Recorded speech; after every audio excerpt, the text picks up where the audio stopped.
तुम अपने पति को अनपढ़ गवार समझती हो, उसकी सच्चाई कुछ और है।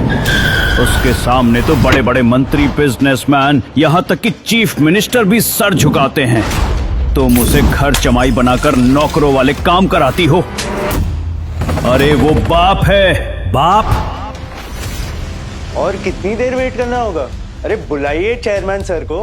मेरा नाम सिद्धार्थ पंडित है, वो जानते ही होंगे मेरे बारे में। हेलो सिक्योरिटी, जल्दी से चेयरमैन सर के केबिन के बाहर आओ। चेयरमैन शब्द सुनते ही सिक्योरिटी गार्ड्स भागते हुए बिल्डिंग के अंदर आ गए। ये इस तरह क्यों खड़ा है? I am sorry mister Siddharth Pandit, but आपकी कंपनी के साथ चैरियट ने सारी डील्स कैंसिल कर दी हैं और चेयरमैन सर ने झाड़ू पोछा लगाने वालों के साथ काम करने के लिए मना किया। मैं एक्चुअली यहाँ पे जॉब मांगने आया था। सीरियसली, यहाँ झाड़ू पोछे के लिए कोई वैकेंसी नहीं है। अगर आज चैरियट उनके साथ सारी डील्स कैंसिल कर देता है तो वो रातों रात सड़क पर आ जाएंगे। सिद्धार्थ, तुम्हारा दिमाग खराब हो गया? तुमने वहाँ चैरियट में जाके क्या रास्ता फैलाया जो उन्होंने हमारी सारी डील्स कैंसिल कर दी? तुम्हें अंदाजा भी है कि तुम्हारी इस बेवकूफी की वजह से मुझे कितनी बड़ी कीमत चुकानी पड़ेगी? हम रोड पर आ सकते हैं, अभी के अभी वहां से निकलो और यहाँ आओ।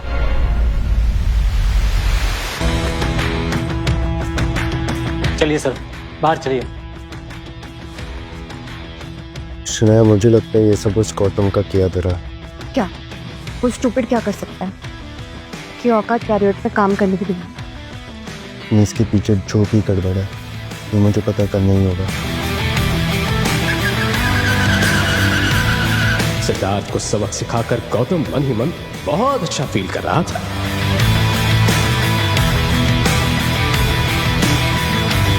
वो अगले ही पल सारे डॉक्यूमेंट साइन करके अपने घर की तरफ निकल गया।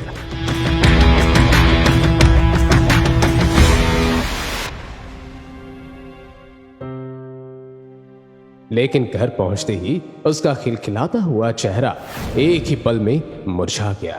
हॉल के सोफे पर अवनी की दादी गायत्री देवी बैठी थी। मासा, चाय। इतनी पतली चाय? लगता है सारी दूध की मलाई तुम चट कर जाती हो। अब चाय पतली और तुम मोटी होती जा रही। डस्टबिन में फेंको इसको। सुनो तुम सब, मैं यहाँ शनाया की शादी का कार्ड देने आई हूँ। वैसे तो मैं नहीं चाहती थी कि तुम लोग शादी में आओ, पर पार्टी में आने वाले जो लोग हैं वो कहीं तमाशा ना खड़ा कर दे, क्योंकि तुम लोगों ने हमारा समाज में इतना नाम जो रोशन कर रखा है। इसलिए शादी में आ जाना, पर खाली हाथ नहीं, महंगा गिफ्ट लेके आना। अनिल का भाई सौरभ शनाया की शादी में 35 लाख की कार गिफ्ट में दे रहा है। अब इतनी महंगी कार तो देने की तुम्हारी औकात नहीं है, पर फिर भी 5 लाख का नेकलेस लेके ही आना। नहीं दादी साहब, 5 लाख बहुत ज्यादा है, इतना महंगा गिफ्ट हम नहीं ला पाएंगे। हाँ मासा, अब देखिए ना, फैमिली की कोई सेविंग्स भी नहीं है और इतना महंगा गिफ्ट। तुम किडनी बेचो या घर, मैं कुछ नहीं जानती, पर गिफ्ट 5 लाख का तो होना ही चाहिए। अपनी बात खत्म करके गायत्री देवी गुस्से में घर से बाहर निकल गई। 5 लाख तो ऐसे कह रहे हैं जैसे 5 रुपए हो। शनाया की शादी के लिए इतनी तैयारी, और अवनी की शादी के टाइम इन सबको क्या हो गया था? हाँ, तुम्हारी जानकारी के लिए बता दूं, अभी भी हमारे ऊपर 27 लाख का कर्जा है। कहाँ से लाएंगे इतना महंगा गिफ्ट? तुमने देखा नहीं मासा कितने गुस्से में गई है। हम एक काम कर सकते हैं, हम ये घर गिरवी रख देते हैं। अरे उसमें नेकलेस भी आ जाएगा और बचे हुए पैसे गौतम के दोस्त को दे देना। डैड, आप कैसी बातें कर रहे हैं? शनाया की शादी में महंगा गिफ्ट देने के लिए हम अपना घर नहीं गिरवी रख सकते। हाँ। वो भी दादी साहब की झूठी शान के लिए। और हम रहेंगे कहाँ? सड़क पर? अवनी, मेरे पास कुछ पैसे हैं, हम कोई सस्ता सा हार ले लेते हैं। Okay mom. गौतम, कार निकालो, चलते हैं। कुछ ही देर में सब जोधपुर के ओल्ड मार्केट की तरफ निकल गए। ओल्ड मार्केट की एक बड़ी सी ज्वेलरी शॉप के बाहर आकर गौतम ने कार रोक दी। ये जोधपुर की बहुत फेमस ज्वेलरी शॉप थी। अवनी को अपने बजट का ध्यान आ गया। जो शायद ना के बराबर ही था। लेकिन कुछ देर सोचने के बाद सभी लोग एक शॉप के अंदर चले गए।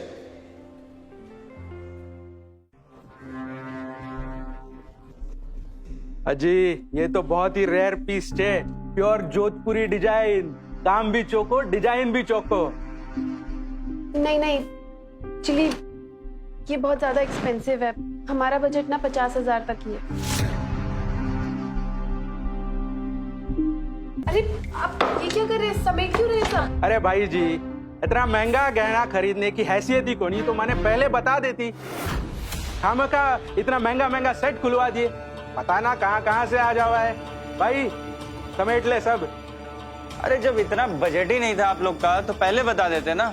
ये पता है रेयर पीस है ये नेकलेस का। अरे हम क्या करें, जब से हम आए हैं ये साहब ज्वेलरी की ढेर लगाए जा रहे, इसमें हमारी क्या गलती है? क्या है? वाह जी वाह, उल्टो चोर कोतवाल ने डांटे हैं। मैंने तो घनी देर पहले ही खबर लग गई थी कि इनके जेब में पैसा ना होवे, बस महंगा सामान देखना है। बस हो गई तारी बात, तब से सुन रही हूँ। चल। अरे राजू, फोन लगा पुलिस ने। हमारी दुकान में आके मारे कोई धमकी है? गौतम चलो हम चलते हैं। अरे सर, इन लोगों का डेली का नाटक है। मैंने कल भी इनको एंटिक मार्केट में देखा था, वहां भी ये तोड़फोड़ कर रहे थे, और पैसे देने की बारी आई तो वहीं से रफू चक्कर हो गए। जब बीबी को कुछ खरीदवा नहीं सकते तो बस महंगा महंगा नेकलेस देखना है और फिर से उसे चोरी करने का इरादा भी रखना है। वाह। देखते ही देखते बात बढ़ने लगी। ये देखकर अवनी का गला सूख गया। सामने खड़े सेल्समैन अब उसकी बात सुनने को भी तैयार नहीं थे। तुमसे किसने कहा कि मेरी खरीदने की औकात नहीं है? गौतम के मुंह से निकली आवाज ने सभी को हिला दिया था। अरे वो नेकलेस 12 लाख को है, तू खरीद सके है क्या? मेरी गलती है, मुझसे ही गलती हुई है। मुझे आपको पहले ही बता देना चाहिए था कि हमारा बजट सिर्फ 50,000 है। चल भाया दिखा दे सस्ता वाला। उसने अगले ही पल पास में खड़े सेल्समैन को ज्वेलरी दिखाने का इशारा कर दिया। अवनी ने अपना मन मारकर कुछ ही देर में एक सिंपल सा नेकलेस पसंद कर लिया जिसकी कीमत 60,000 थी।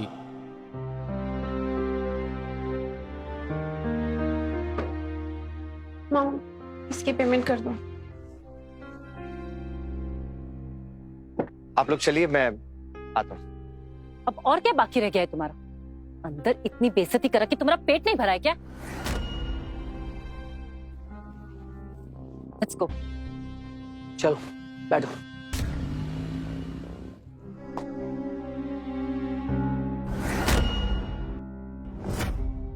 सर, अभी बहुत सारे कस्टमर हैं, प्लीज आप बाद में आइए।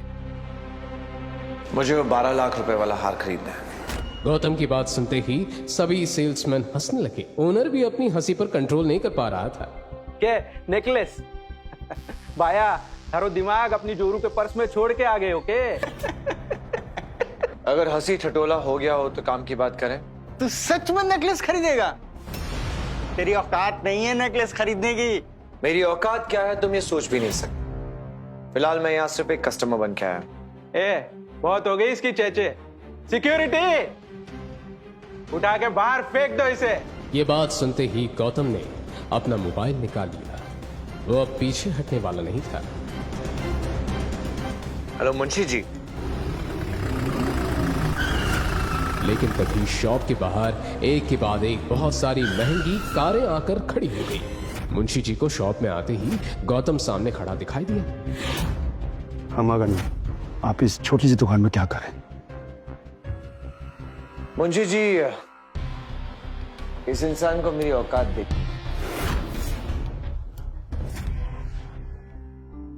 तुम लोगों की इतनी हिम्मत कैसे हुई हुक्म से इस तरह बात करने की? तुम जानते भी हो किसके सामने खड़े हो? सिर्फ एक मिनट लगेगा तुम्हारी ये पूरी दुकान और तुम्हें खरीदने में। ओनर गौतम के रुतबे और ताकत को पहचान चुका था। गौतम भले ही दिखने में आम आदमी था, लेकिन उसकी असल हकीकत कुछ और थी।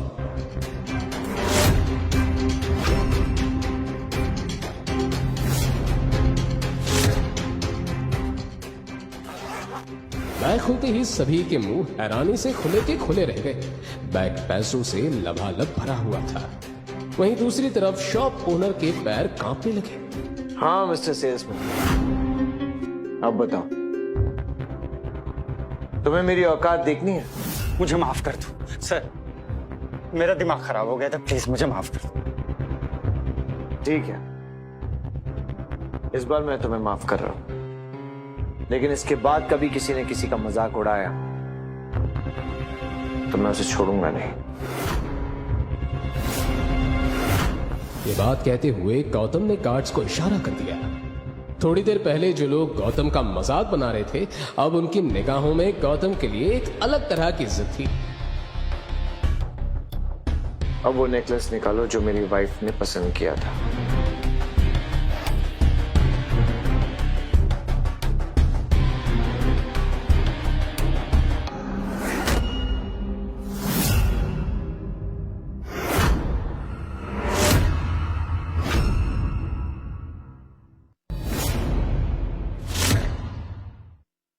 मुंशी जी, सारे जेवरों को अच्छे से पैक करवा दीजिए और कुछ महंगी महंगी गिफ्ट्स भी इनके साथ ऐड करवा दीजिए। कल अवनी के कजिन की शादी है, मैं नहीं चाहता कि उसकी नजरें किसी के सामने फंसें, इसलिए सारी गिफ्ट्स उन्हें पहुंचा दी अवनी की तरफ से। और हाँ, इसमें एक नीले कलर का हार वो अलग से निकाल लीजिएगा। ये होगा।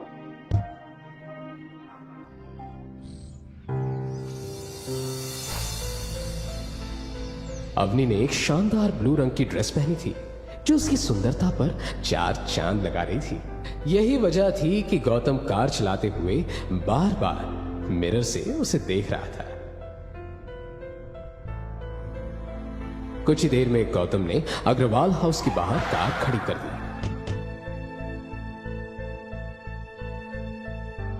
कई सारी महंगी गाड़ियां और घर में हुई सजावट को देखकर यह साफ पता चल रहा था कि आज पार्टी में अग्रवाल फैमिली के सभी लोग आए हुए थे। ये क्या लेके आए हो तुम? मैंने तुमको कम से कम 5 लाख का नेकलेस लाने को बोला था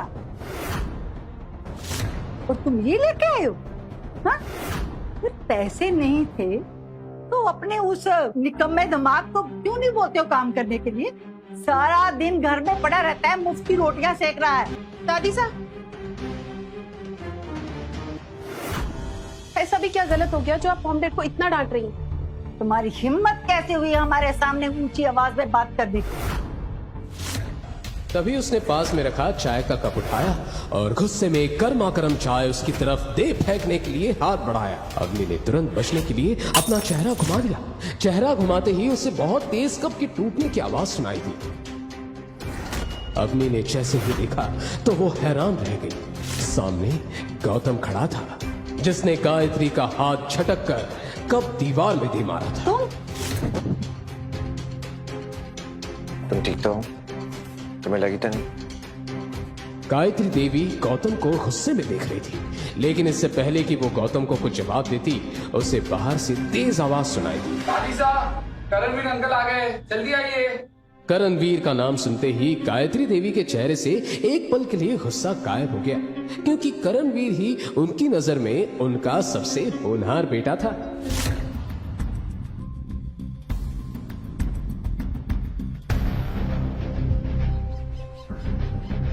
अरे मासा, कहाँ जा रही हैं आप? मैं तो आप ही से मिलने आया था। अच्छा, तो भाई साहब भी अपनी पूरी फैमिली के साथ आए हुए हैं। मुझे तो लगा था कि भाई साहब बड़ी पार्टियों में उठते बैठते नहीं है। क्यों भाई साहब? अरे पूछ मत बेटा, ये देख, 50-60 हजार का नेकलेस लेके आया है। अपना नहीं तो कम से कम शनाया की इज्जत का ही ख्याल किया होता। चाचा जी, आप ये सब इसलिए बोल पा रहे हैं ना क्योंकि आपके परिवार के पास बहुत सारा पैसा है और आप ये महंगी गाड़ी देना अफोर्ड कर सकते हैं। लेकिन आप भूलिए मत, ये सारा पैसा दादाजी का है, आपने कुछ नहीं कमाया। रही बात पापा की, तो दादी सा ने अग्रवाल हाउस से अलग करते टाइम पापा को तो जायदाद में से कुछ नहीं दिया था। आप ये बात अच्छी तरह से जानते हैं ना। तुम्हारा क्या मतलब है कि मैंने अपनी जायदाद का पैसा दबा के रखा है और अपने बेटों में फर्क करती हूँ? हाँ दादी, आप अपने दोनों बेटों में फर्क करती हैं। अगर आपको मेरी बात पर शक है ना तो आप खुद देख लीजिए। डैड के हिस्से की जायदाद का क्या हुआ? उस पर दूसरे लोग ही ऐश कर रहे हैं ना। मासा छोड़िए आप इन सारी बातों, ये लीजिए, आज इतना खुशी का दिन है और अब कहाँ इन फालतू लोग, मेरा मतलब कि फालतू की बातों में फंसी हुई है। आप चलिए मेरे साथ, मैं कार लेकर आया हूँ और शनाया को भी मैंने नीचे बुला लिया। चलिए आइए। अभी ये बात खत्म नहीं हुई, इसका जवाब मैं तुम्हें दूंगी। कैसे दूंगी ये तुम देखती जाओ।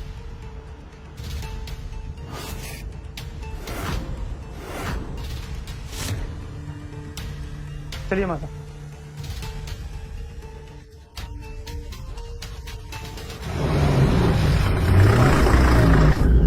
आखिर क्या होगा गायत्री देवी का अगला कदम? क्या होगा जब मुंशी जी पार्टी में दस्तक देंगे? क्या होंगे इन सारे सवालों के जवाब? जानने के लिए सुनते रहिए रॉयल वॉरिस सिर्फ पॉकेट FM पर।